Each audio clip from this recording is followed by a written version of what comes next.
د ماشومانو تربیت اسلامي طریقې سره څنګه ممکنه دی او په دې کې د والدینو څه کردار دی؟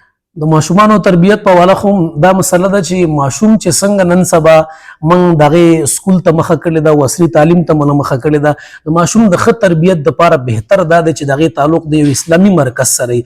یعنې زما مطلب مدارس دي، مساجد دي چې هغې سره تعلق وي. څنګه چې یو ماشوم موږ سکول ته لیږو، څنګه چې یو ماشوم موږ د عصري تعلیم پسې لیږو، په کار ده چې داسې موږ مدارسو ته هم راولیږو، مساجدو ته راولیږو، مدرسې ته به هم راځي، نو جومات ته به هم راځي. د ماشوم دپاره درې بنیادي خبرې دي. سکول هم ضرورت دی، مدرسه هم ضرورت دی، او دغې سره جومات هم ضرورت دی. دې داسې مثال دی که تاسو خیال کړی پښتو معاشره کې چې کله موږ یو څیز پخو نو موږ هغې دپاره نغرۍ جوړو. د نغري درې خپې دي، نو په هغې چې کټوۍ کېږدي نو هغه کټوۍ مزېداره جوخت هم راځي او ترکاري هم ښه پخېږي. نو که یو ماشوم سکول ته هم ځي او مدرسې ته هم راځي او جومات ته هم راځي نو دا ماشوم ښه غټېږي او تربیت به هم ښي.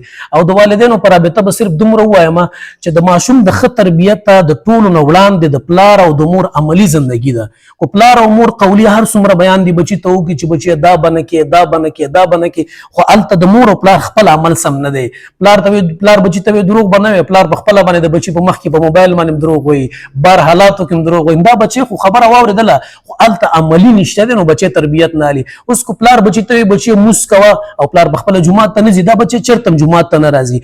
د بچي د ښه تربیت دپاره د مور او پلار عملي زندګي ده. چې پلار په کور کې جانماز واچي ودرېږي نو ماشوم بچی ورته ګوري چې دا د ثواب کار دی.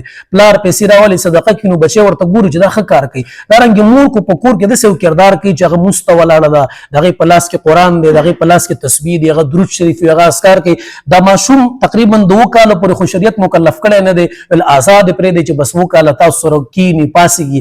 د 2 کالو نه بعد تر 12 کالو پورې ماشوم دې وخت کې هغه ذهنیت دی چې تاسو څه کوئ د هغې نه دا سبق اخلي. کو تاسو ښه کوئ کو بد کوئ تاسو ورته وینا مه کوئ، خو صرف او صرف خپل عمل د بچي د وړاندې ټیک کوئ. د پلار کو د شپې تهجد او د پاسېږي او د بچي سترګې وغړېږي چې پلار په تهجد باندې ولاړ دی او دعا کوي الله ته جاړي. دې بچي ته بیان پکار نه دی، بس د پلار دا عمل دې دپاره ټیک دی. او ژوندی مثال یې د رسول الله مبارک د زمانې دی.